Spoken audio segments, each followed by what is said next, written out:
me why I didn't take my rest period. I don't sleep. I hate those little slices of death.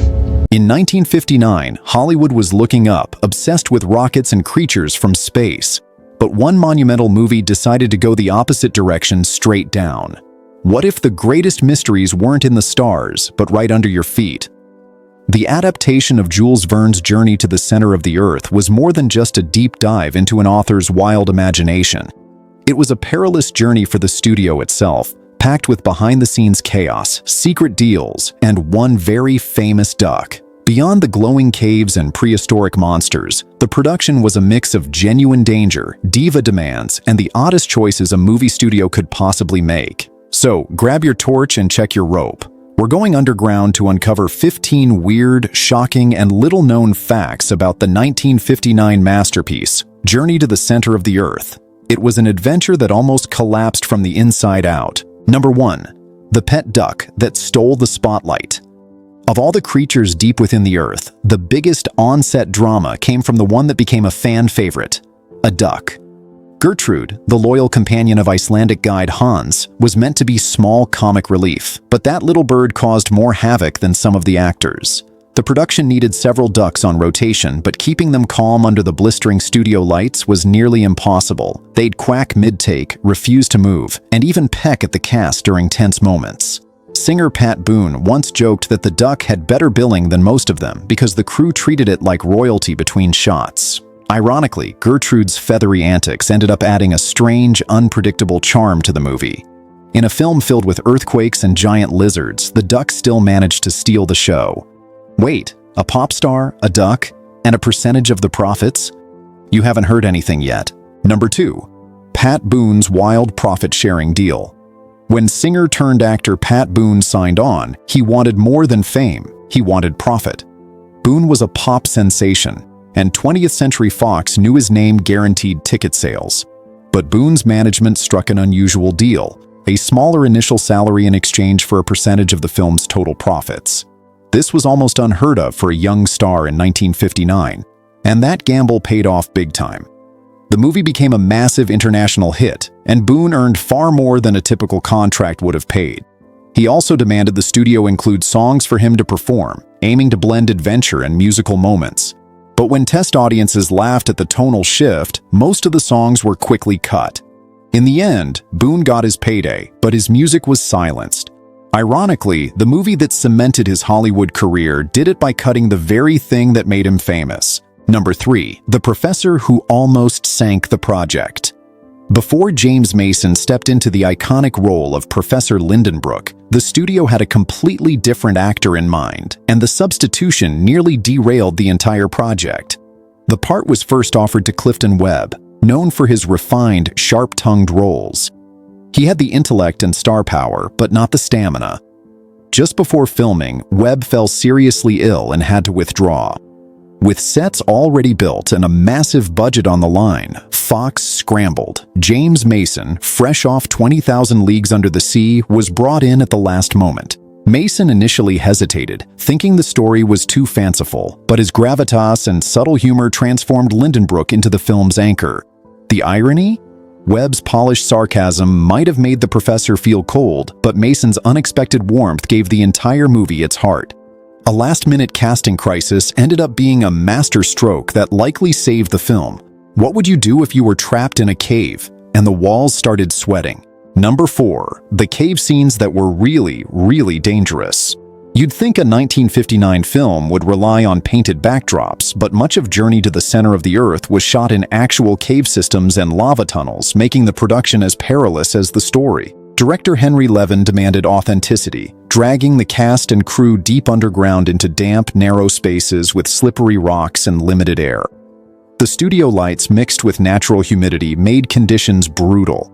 Actors fainted, makeup melted, and cameras constantly jammed. At one point, a lighting rig nearly collapsed inside a cavern, missing a crew member by inches. James Mason, ever the professional, refused to leave the set until the day's shot was finished. That obsession with realism paid off. The raw, claustrophobic feeling audiences get from those underground scenes wasn't just acting. It was genuine discomfort, exhaustion, and the very real fear of being buried alive. Number 5. the iguanas wearing dinosaur costumes.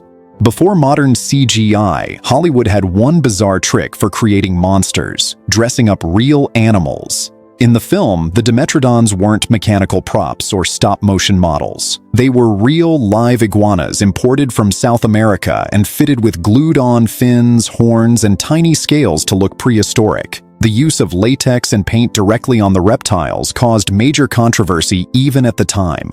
The heat from the lights made the iguanas restless and aggressive, and some even escaped into the studio rafters, halting production until they were recaptured. While modern audiences might cringe at the effects, those iguana scenes gave the movie a surreal, uncanny edge. Their blinking eyes and real movements made them oddly believable, proving that 1950s Hollywood could make you believe the impossible was crawling right toward you. Number 6. The musical numbers that were immediately scrapped. As mentioned, Pat Boone's inclusion meant the studio originally envisioned Journey as almost a musical adventure. The plan was to use Boone's chart-topping status to sell a soundtrack and turn the sci-fi epic into a crossover hit. Early drafts included several original songs for Boone to perform, both above and below ground. But at test screenings, audiences were perplexed. The songs utterly clashed with the tension of collapsing caves and snarling monsters. So almost all of Boone's numbers were scrapped before the final cut, leaving only one brief melody. Boone later said it felt like they muzzled the singer and kept the duck. Ironically, cutting the music saved the movie's tone, keeping it focused on atmosphere and suspense instead of awkward show tunes, ultimately making it a far more timeless adventure. Imagine being stuck underground for months with someone you can't stand. That was reality for the two leads. Number 7. The real-life feud, Mason versus Dahl. Tension underground wasn't just scripted, it was real. James Mason and Arlene Dahl, who played Carla, famously clashed during filming. Dahl, known for her sharp wit, wasn't afraid to challenge Mason's authority. Mason, a perfectionist, couldn't stand interruptions once the cameras rolled. Their arguments reportedly grew from line changes into a cold war of sarcasm and eye rolls. Crew members recalled moments where Dahl would deliberately upstage Mason during dialogue scenes, stepping into better light or slightly blocking his angle. The beautiful twist? That real-life friction made their on-screen chemistry even stronger. The tension between their characters, respect laced with rivalry, came across as completely natural, giving the film an unexpected edge. Number 8. The film that saved 20th Century Fox. By the late 1950s, 20th Century Fox was in serious financial trouble, having poured millions into massive flop productions. Journey to the Center of the Earth was seen as one last, risky bet, an expensive mix of fantasy and effects.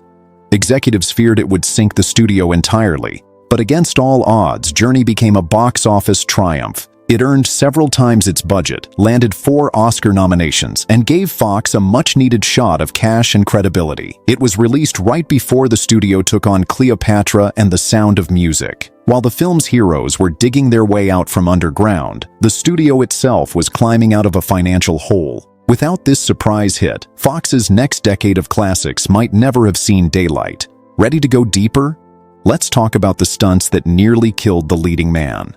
Number 9. The volcanic finale that broke the budget, and Pat Boone's harness. The explosive finale, where the heroes are shot out of a volcano, was a technical nightmare. Since they couldn't use real lava or fire, effect artists built a massive rotating tunnel lined with painted rock and filled it with boiling-colored sludge, smoke, and debris.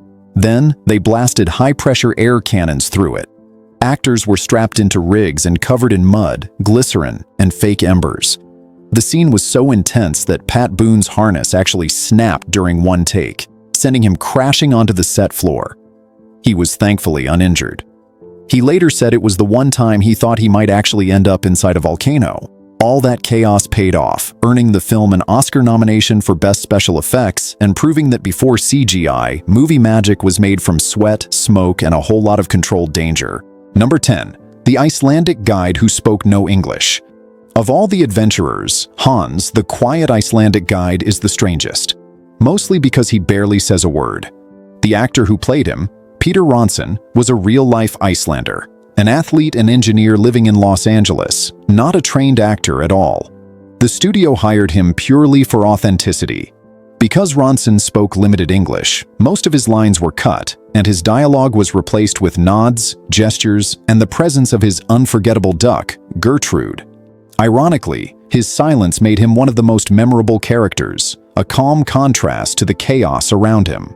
What began as a casting shortcut turned into one of the film's most iconic choices. Number 11. The subversive meaning of the lizard attack. When the explorers are ambushed by the Dimetrodons, the costumed iguanas, most viewers saw a monster movie thrill. But there's a deeper layer hidden beneath the rubber fins. Director Henry Levin reportedly wanted the attack to represent mankind's fear of regression. The idea that beneath all our science and progress, something ancient and primal still lurks within us. The lighting reinforces this. As the lizards emerge, the explorers' torches flicker out, leaving them literally swallowed by the darkness, a symbolic descent into the past. Critics at the time missed the metaphor, but film scholars later highlighted it as a surprisingly psychological sequence. Number 12. From Hamburg to Edinburgh, a major rewrite. The original script didn't start in Edinburgh at all. It began in Hamburg, Germany, following Jules Verne's original novel more faithfully. But Fox executives feared a foreign setting might distance American audiences. So, the story was completely reworked to open in Scotland. Out went the German professor, and in came Professor Lindenbrook of Edinburgh University. This shift triggered a domino effect, requiring writers to rebuild characters and redesign sets. The studio thought the British setting would make the film feel more prestigious. Ironically, that marketing-driven rewrite ended up giving the movie its unique, gothic, misty flavor that made it feel half science fiction, half Victorian adventure. Number 13. Oscar-nominated Illusions: How They Fooled the Audience.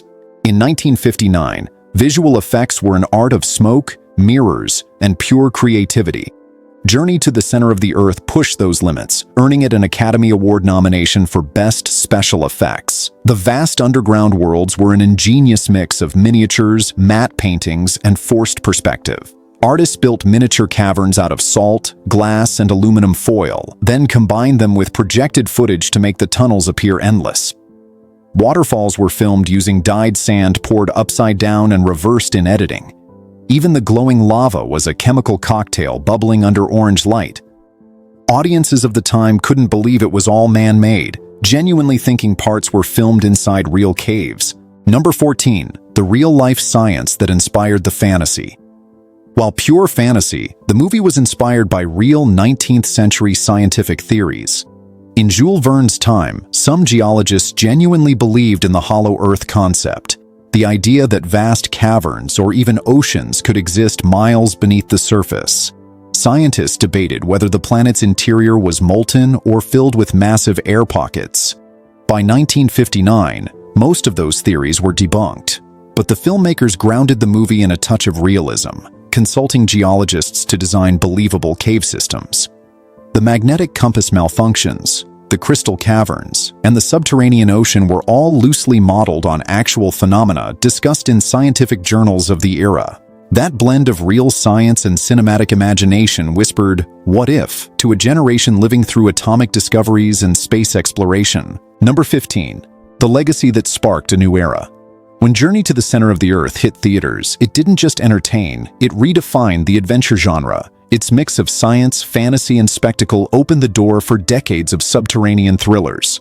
Without it, we likely wouldn't have the grand sense of awe in films like The Core, or even Spielberg's classic adventure films. The movie proved audiences craved the mysteries of their own planet as much as they craved aliens and rockets. Over 60 years later, it still stands as one of the few adventure films that feels both grand and grounded. It turned geology into mythology and reminded everyone that sometimes the greatest discoveries aren't in space, they're right below our feet. Journey to the Center of the Earth wasn't just another studio adventure, it was lightning trapped in a cavern. A perfect storm of bold ideas, last-minute miracles, and strange on-set chaos that somehow fused into movie magic. From ducks that wouldn't behave to costumed iguanas, from feuding stars to near disasters, every odd moment added up to a film that still feels alive 6 decades later. It's one of those rare classics that proves imagination doesn't need CGI. Just courage, creativity, and a cast crazy enough to crawl into the unknown. It's not the monsters or the lava that keep us watching. It's the sheer thrill of discovery itself. If you enjoyed digging into these weird facts, please hit the like button to help us unearth more classic movie secrets. And if you want to make sure you never miss the next hidden story behind the films that shaped an era, hit subscribe and ring that notification bell. Because down here, there's always another secret waiting to be uncovered. What film should we dive into next to find its strange, untold story?